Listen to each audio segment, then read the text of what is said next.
రాష్ట్రంలోనే ఎన్టీఆర్ జిల్లా నేరాల నియంత్రణలో ముందుండడం సంతోషకరమని నగర పోలీస్ కమిషనర్ రాజశేఖర్ బాబు తెలిపారు. జిల్లా వ్యాప్తంగా సుమారుగా 10,000 సీసీ కెమెరాలు ఏర్పాటు చేయగలిగామని చెప్పారు. జిల్లాలో క్రైమ్ రేట్ తగ్గించే ప్రయత్నం చేస్తున్నామని అన్నారు. ఇప్పటివరకు నవోదయ కేసుల్లో 80% రికవరీ చేశామని చెప్పారు. మహిళా భద్రతపై దృష్టి పెట్టామని అన్నారు. సీసీ కెమెరా హెల్త్ ప్రోగ్రాం చేపట్టామని తెలిపారు. నెల రోజుల పాటు ప్రత్యేక కార్యక్రమాలు నిర్వహిస్తామని వివరించారు. డిజిటల్ అరెస్టులపై ప్రత్యేక దృష్టి పెట్టామని తెలిపారు. సైబర్ సురక్ష పేరుతో ప్రత్యేక అవగాహన జిల్లాలోని 227 బ్యాంకుల్లో రేపు అవగాహన కార్యక్రమాలు నిర్వహించనున్నట్లు తెలిపారు. ప్రతి బ్యాంకు కస్టమర్కు కలిసి డిజిటల్ అరెస్టుపై వివరణ చేయనున్నట్లు తెలిపారు. డిజిటల్ అరెస్ట్ అనేది ఉండదు. ఎవరికైనా అనుమానం ఉంటే 1930కి కాల్ చేయాలని వారు సూచించారు. రాష్ట్రంలోనే ఎన్టీఆర్ జిల్లా నేరాల నియంత్రణలో ముందుండడం సంతోషకరమని నగర పోలీస్ కమిషనర్ రాజశేఖర్ బాబు తెలిపారు.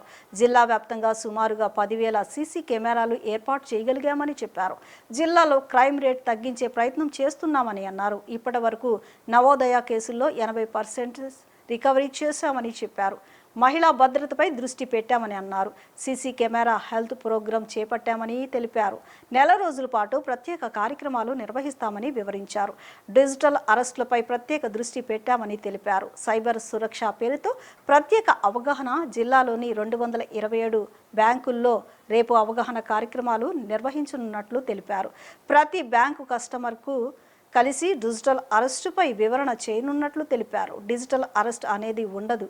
ఎవరికైనా అనుమానం ఉంటే 1930కి కాల్ చేయాలని వారు సూచించారు.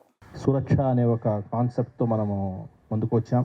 ఈ సురక్ష కాన్సెప్ట్లో దాదాపు 10,000 సీసీ కెమెరాలు ఎన్టీఆర్ పోలీస్ కమిషనరేట్లో కమ్యూనిటీని ఇన్వాల్వ్ చేసి వారి సహాయ సహకారాలు తీసుకుని ఈరోజు ప్రౌడ్గా 10,000 కెమెరాలు పోలీస్ కమిషనరేట్లో మనం పెట్టుకోవడం జరిగింది. తర్వాత డివైన్ సురక్ష అనే ఒక ప్రోగ్రామ్ను తీసుకున్నాం. మీకు అందరికీ తెలుసు, ప్రతి దేవాలయంలో అదేవిధంగా ప్రతి మసీదులో ప్రతి చర్చిలో కూడా కెమెరాస్ అమర్చుకోగలిగాం. ప్రతి గ్రామంలో ప్రతి వార్డులో ప్రతి హ్యామ్లెట్లో కూడా మనము ఈరోజు సీసీ కెమెరాలు ఏర్పాటు చేసుకున్నాం. ఈరోజు క్రైమ్ జరిగిన తర్వాత క్రిమినల్ ఖచ్చితంగా మినిమం 4-5 కెమెరాల్లో అతని కదలికలు ఉండేటట్టు ఈరోజు పోలీస్ కమిషనరేట్ ఉన్నాయంటే నిజంగా మనందరం గర్వపడాల్సిన అవసరం ఉంది.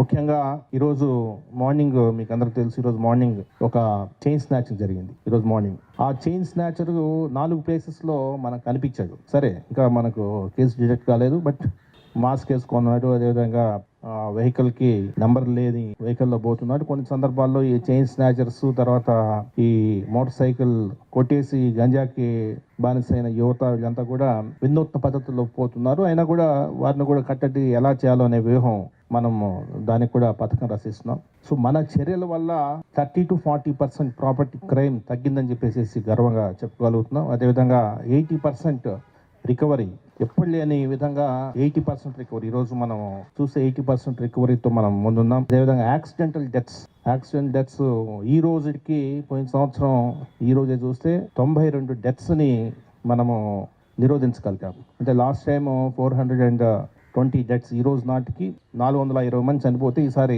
328 మంది చనిపోయారు. అంటే దాదాపు 92 డెత్స్ మనం తగ్గించగలిగాం. సో ఒకవైపున క్రైమ్ ప్రివెన్షన్, మరొక వైపున క్రైమ్ డిటెక్షన్, మరొక వైపున యాక్సిడెంట్ రిడక్షన్, మరొక వైపున ఉమెన్ సేఫ్టీ మీద కొన్ని అవగాహన కార్యక్రమాలు తీసుకుని మన కమిషనరేట్ పోలీస్ యంత్రాంగం ముందుకు పోతున్న క్రమంలో ఎందరో దాతలు ఈరోజు సీసీ కెమెరా హెల్త్ అనే ఒక ప్రాజెక్ట్ని తీసుకొస్తున్నాం. త్వరలోనే ఫైబర్ నెట్వర్క్ మన కన్సెషన్ రేట్స్ కరెంట్ అకౌంట్ నుంచి సేవింగ్స్ అకౌంట్ నుంచి కరెంట్ అకౌంట్కి మార్చాలన్నా, లేదంటే ఒకేసారి పెద్ద మొత్తంలో బ్యాంక్ వారి దగ్గరికి వెళ్ళి మేనేజర్ దగ్గరికి వెళ్ళి విత్డ్రా చేయమని చెప్పి ఎవరన్నా అడిగితే మేనేజర్ ఖచ్చితంగా ఈ ప్రశ్నావళిని వాళ్ళకి ప్రజెంట్ చేసి వాళ్ళకి చదివి వినిపించి వాళ్ళ దగ్గర ఆన్సర్స్ రాబట్టి ఆ తరువాతే వారిని సేవింగ్స్ అకౌంట్ నుంచి కరెంట్ అకౌంట్కి మార్చడం, ఆ పెద్ద మొత్తంలో డబ్బులు విత్డ్రా చేయడానికి అవకాశం ఇవ్వడం జరగాలనేది ఈ ప్రశ్నావళి యొక్క ముఖ్య ఉద్దేశం. మీ పేరుతో అరెస్ట్ వారెంట్ జారీ అయిందని ఎవరన్నా భయపెట్టారా? మీరు స్పందించకపోతే వెంటనే అరెస్ట్ ఆర్డర్ అమలవుతుంది అని బెదిరించారా? మీ మీద నాన్ బెయిలబుల్ కేసు నమోదైందని చెప్తున్నారా? మీ కేసు లా ఎన్ఫోర్స్మెంట్ ఏజెన్సీలకు పంపించామని బెదిరిస్తున్నారా? అరెస్టుకు ముందు ఇది మీకు చివరి హెచ్చరిక అని బెదిరించారా? మీ ఖాతాలో అనుమానాస్పద లావాదేవీలు గుర్తించామని చెబుతున్నారా? మీ ఫోన్ నెంబర్ క్రిమినల్ కార్యకలాపాలకు లింక్ అయిందని భయపెడుతున్నారా? విదేశాలకు కొరియర్ ద్వారా పంపుతున్న ల్యాప్టాప్లు, పాస్పోర్ట్లు, సిమ్ కార్డులు, మాదక ద్రవ్యాలు వంటి నిషేధిత వస్తువులు మీ పేరుపై ఉన్నట్లు ఎయిర్పోర్ట్లో గుర్తించామని చెప్తున్నారా? మీరు నిషేధిత కంటెంట్, ఉదాహరణకు చైల్డ్ పోర్నోగ్రఫీను యాక్సెస్ చేశారని ఎవరన్నా బెదిరించారా? ఈ లావాదేవీకి సంబంధిత వ్యక్తిని మీరు వ్యక్తిగతంగా తెలుసా అని అడిగారా? డిజిటల్ అరెస్ట్, ఫైన్ లేదా నాన్ బెయిలబుల్ కేసు పేరుతో మీ పైన ఒత్తిడి తెచ్చి డబ్బులు ట్రాన్స్ఫర్ చేయాలని చెప్పారా? మీరు ఎవరితోనైనా ఫోన్లో మాట్లాడుతున్నారా అని అడిగారా? సిబిఐ, కస్టమ్స్, ఈడీ లేదా పోలీస్ అని చెప్పి మీకు వీడియో కాల్ చేసి చూపించి భయపెడుతున్నారా? లింక్ లేదా ఈమెయిల్ ద్వారా డబ్బులు పంపాల్సిందిగా ఒత్తిడి తెస్తున్నారా? మీకు గల ఆదాయ వనరులను 1 సంవత్సర కాలానికి లెక్కగట్టి దానిలో సగం డబ్బులను పంపమని బెదిరిస్తున్నారా? మీ బ్యాంకులో ఉన్న ఫిక్స్డ్ డిపాజిట్లు రద్దు చేసి డబ్బులు పంపమని భయపెడుతున్నారా? ఈ ఖాతాకు గతంలో మీరు ఎప్పుడైనా నగదు చెల్లింపులు చేశారా? మీరు ఈ లావాదేవీ చేయకపోతే చట్టపరమైన సమస్యలు ఎదురవుతాయని బెదిరించారా? CBI, ED, customs, police video call ద్వారా అరెస్టులు చేయనని మీకు తెలుసా? ఇవన్నీ చెయ్యవు అని, అంటే వీడియో కాల్ ద్వారా సిబిఐ వాళ్ళు, ఈడీ వాళ్ళు వీళ్ళెవరూ కూడా వీడియో కాల్ ద్వారా అరెస్టులు చెయ్యవు, అది మీకు తెలుసా లేదా? సైబర్ నేరాల పట్ల అప్రమత్తంగా ఉండండి. వెంటనే 1930 కాల్కి కాల్ చేయండి. హిందూపురంలో వైసీపీ ఆఫీస్పై దాడిని మాజీ మంత్రి వెల్లంపల్లి శ్రీనివాసరావు ఖండించారు. పార్టీ కార్యాలయానికి కూడా రక్షణ లేదంటే కూటమి పాలన ఎంత దారుణంగా ఉందో అర్థం చేసుకోవచ్చన్నారు. స్వయంగా బాలకృష్ణ ప్రాతినిధ్యం వహించిన నియోజకవర్గంలోనే 100 మంది దాడికి పాల్పడినా ఇప్పటి వరకు చర్యలు చేపట్టకపోవడం శోచనీయమన్నారు. దౌర్జన్యానికి పాల్పడిన వారిని కఠినంగా శిక్షించాలని ఆయన డిమాండ్ చేశారు. హిందూపురంలో వైసీపీ కార్యాలయంలో జరిగిన దాడిని ఖండిస్తూ పార్టీ ఎన్టీఆర్ జిల్లా ఆధ్వర్యంలో తుమ్మలపల్లి వారి క్షేత్రయ్య కళాక్షేత్రం వద్ద గల అంబేద్కర్ విగ్రహానికి వైసీపీ నేతలు వెల్లంపల్లి శ్రీనివాస్, అవినాష్ తదితరులు వినతి పత్రం అందజేసి నిరసన తెలియజేశారు. ఈ సందర్భంగా మాజీ మంత్రి వెల్లంపల్లి శ్రీనివాస్ మాట్లాడుతూ హిందూపురంలో వైసీపీ ఆఫీస్పై దాడి దారుణమన్నారు. స్వయంగా బాలకృష్ణ నియోజకవర్గంలో 100 మంది దాడి చేసి ప్రముఖుల చిత్రపటాలు, దేవతల విగ్రహాలు ధ్వంసం చేయడం హేయమైన చర్యని విమర్శించారు. కూటమి ప్రభుత్వం ఏర్పడి 18 నెలలు అవుతున్న దహనకాండ కొనసాగుతుందన్నారు. ఈ కార్యాలయానికి రక్షణ లేదంటే పాలన ఎలా ఉందో అర్థమవుతుందన్నారు. ప్రతిపక్ష పార్టీలు గొంతు నొక్కడానికి కూటమి నేతలు ప్రయత్నాలు చేస్తున్నారని ఆరోపించారు. పార్టీ ఆఫీసుపై దాడి చేసి రౌడీయిజం చేసిన వారిపై కఠిన చర్యలు తీసుకోవాలని డిమాండ్ చేశారు. ఏదైతే మొన్న హిందూపురంలో వైఎస్ఆర్ కాంగ్రెస్ పార్టీ కార్యాలయం మీద స్వయాన బాలకృష్ణ గారి నియోజకవర్గంలో ఏదైతే దాడి జరిగిందో దాన్ని పూర్తిగా ఖండిస్తున్నాం. దుర్మార్గంగా సుమారుగా 100 మంది దాకా 100 మంది పైబడి కార్యాలయానికి వచ్చి కార్యాలయాన్ని ధ్వంసం చేయడం, అక్కడున్న దేవతామూర్తుల విగ్రహాలు ధ్వంసం చేయడం, చాలామంది ప్రముఖుల యొక్క చిత్రపటాలను కూడా ధ్వంసం చేయడం, ఆఫీసులో ఫర్నిచరు ధ్వంసం చేయడం అన్నీ కూడా చూసాం. ఎంత దుర్మార్గంగా ఉందంటే కూటమి ప్రభుత్వ పరిపాలన ఎలా ఉందంటే ఈరోజు ఒక పక్క అరెస్టులు, ఒక పక్క దొంగ కేసులు, ఒక పక్క దాడులు, ఒక పక్క హత్యలు, ఒక పక్క రౌడీజాలు. దుర్మార్గంగా ఈ కూటమి ప్రభుత్వం ఏర్పడి సుమారు 17-18 నెలలు అవుతున్నప్పటికీ కూడా ఈ యొక్క దహనకాండని కొనసాగిస్తూ ఎక్కడ ఈ రాష్ట్రంలో అభివృద్ధి లేదు, సంక్షేమం అమలు లేదు. కేవలం రౌడీయిజానికి బ్రాండ్ అంబాసిడర్గా ఆంధ్రప్రదేశ్ రాష్ట్రాన్ని తీర్చిదిద్దే విధంగా కూటమి నాయకులందరూ కూడా పనిచేస్తున్నారు. ఎంత దుర్మార్గం అంటే ఒక పార్టీ కార్యాలయానికి రక్షణ లేకపోవడం అంటే ఎంత దుర్మార్గంగా ఈ యొక్క పరిపాలన ఉందో మనం అర్థం చేసుకోవాల్సిన అవసరం ఉంది. ఒక పక్కేమో తండ్రి ఏదో వైజాగ్ అంటాడు, కొడుకేమో ఇండస్ట్రీలు పెట్టుబడులు వచ్చాయంటారు. ఇవన్నీ కూడా మోసపూరిత వార్తలు. ఒక పక్క అమరావతి అభివృద్ధి అని చెప్తారు, అక్కడ ఎక్కడ అభివృద్ధి అనేది కనబడే పరిస్థితి లేదు. అందుకనే ప్రతిపక్ష పార్టీలను గొంతు నొక్కాలని చెప్పని ప్రతిపక్ష నాయకులందరి మీద దాడి చేసే విధంగా వినని పక్షంలో దొంగ కేసులు పెట్టి లోపల వేయించడం ఈ కూటమి ప్రభుత్వం చేస్తున్న దుర్మార్గ పరిపాలనకి రాష్ట్ర ప్రజలందరూ కూడా ఈరోజు చీ అనే పరిస్థితి కనబడుతుంది. 2 రోజుల క్రితం హిందూపురంలోన ఘటన జరిగిందో వైఎస్ఆర్సీపీ పార్టీ మీద అక్కడ నియోజకవర్గ ఎమ్మెల్యే అయిన బాలకృష్ణ అనుచరులు దాడి చేయటం జరిగింది. చాలా తీవ్రంగా మేము ఖండించడం జరుగుతుంది.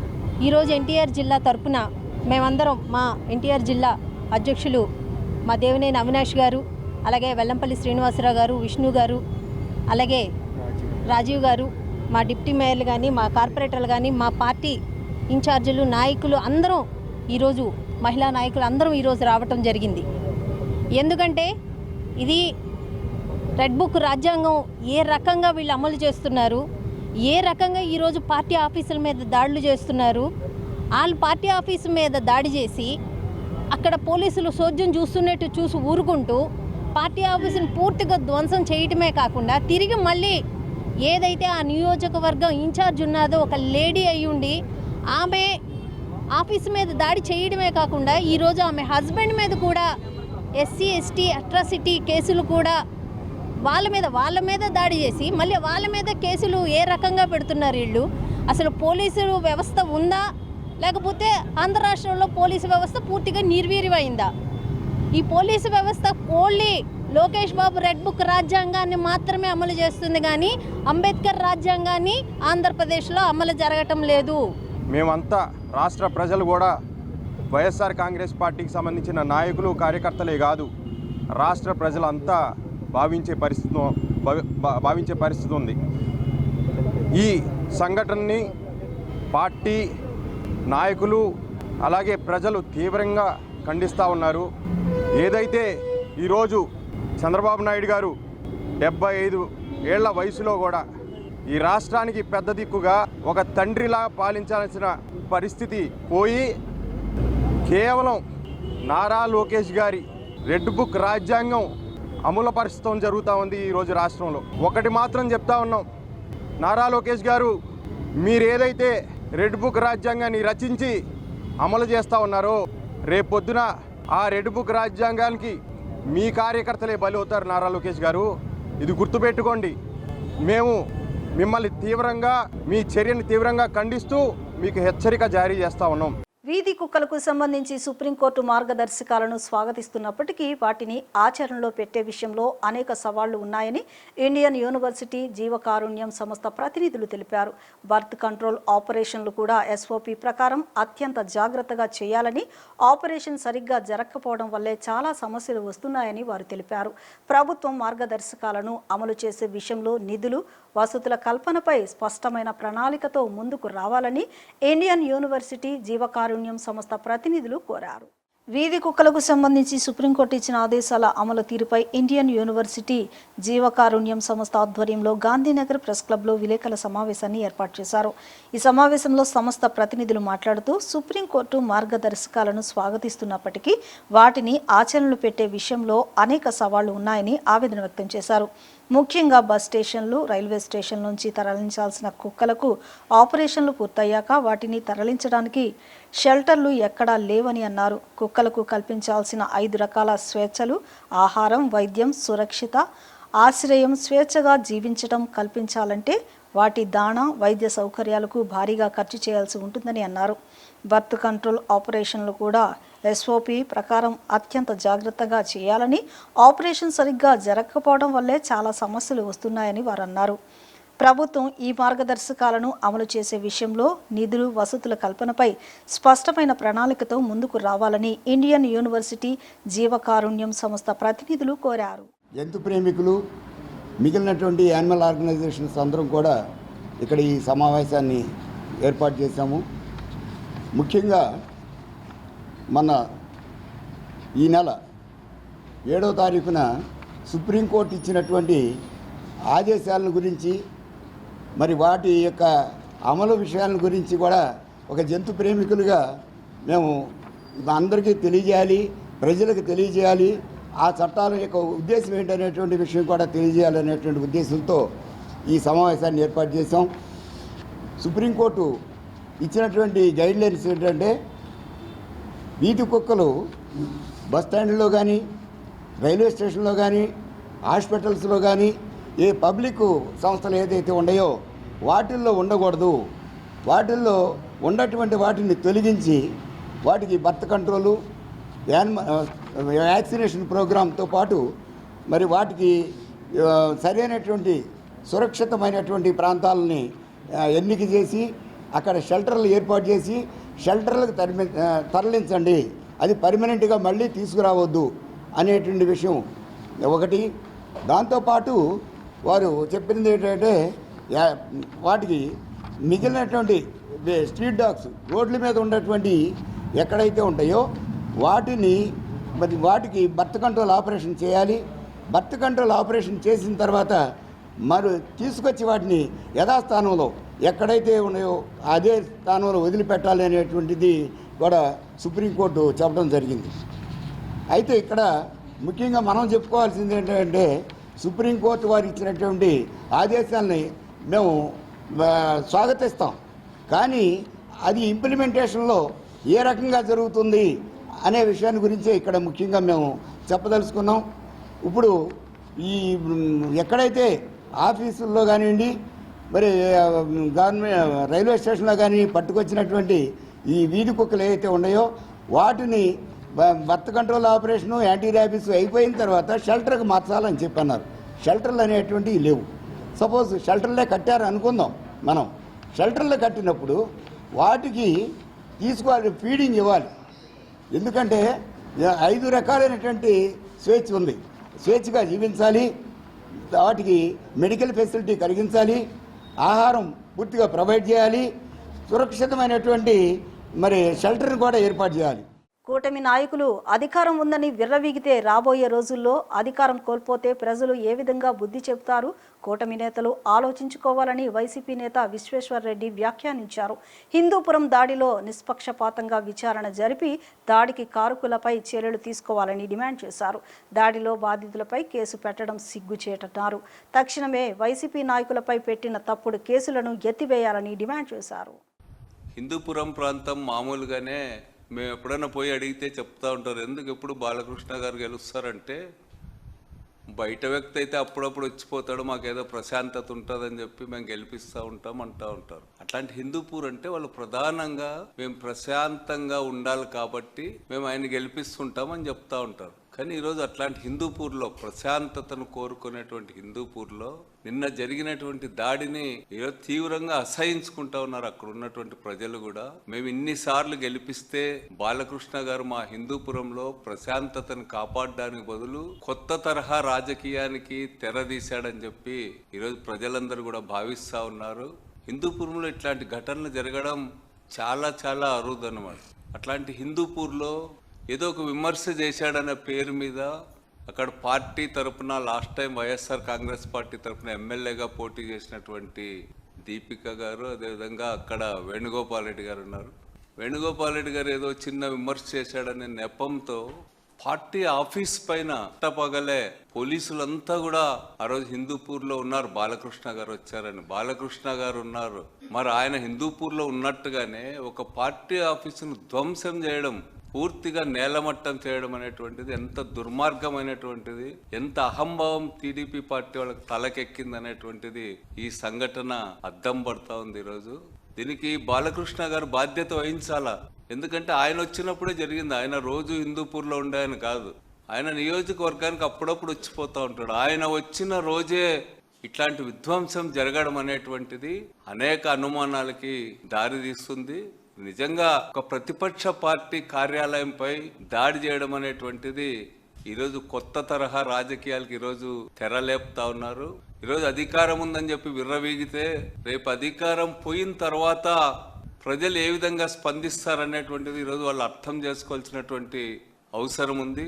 ఈరోజు పోలీసులు జరిగినటువంటి దాడి పట్ల నిష్పక్షపాతంగా కఠినంగా వ్యవహరించడానికి బదులు ఈరోజు అధికార పార్టీ ఏజెంట్ల లాగా అక్కడ వ్యవహరిస్తూ ఉన్నారు. దాన్ని ఆపలేకపోగా, దాడిని నిలువరించలేకపోగా ఈరోజు దాడికి పాల్పడిన వారిపైనే కేసులు పెట్టడం అనేటువంటిది, అటెంప్ట్ మర్డర్ కేసు, ఎస్సీ యాక్ట్లు పెట్టడం అనేటువంటిది రాష్ట్రంలో ఇట్లాంటి మరిన్ని సంఘటనలు జరగడానికి తోడ్పడతాయి తప్ప ఈరోజు దాడి చేసిన వాడి మీద ఒకే రకమైన కేసు, బాధితులపైన ఒకే రకమైన కేసులు పెట్టి దానికి తోడు ఎస్సీ యాక్ట్లని కలిపి పెట్టడం అనేటువంటిది ఎక్కడికి దారి తీస్తుందో తెలుగుదేశం పార్టీ వాళ్ళు ఆలోచించుకోవాలా. ఈరోజు చంద్రబాబు గారి నాయకత్వంలో రాష్ట్ర వ్యాప్తంగా కూడా ఈ ప్రభుత్వం వచ్చిన తర్వాత వైఎస్ఆర్ కాంగ్రెస్ పార్టీ నాయకులపైన, కార్యకర్తలపైన, ఆస్తులపైన, ఆఫీసులపైన ఇట్లాంటి దుర్మార్గాలు ఈరోజు రాష్ట్ర వ్యాప్తంగా జరుగుతూ ఉన్నాయి.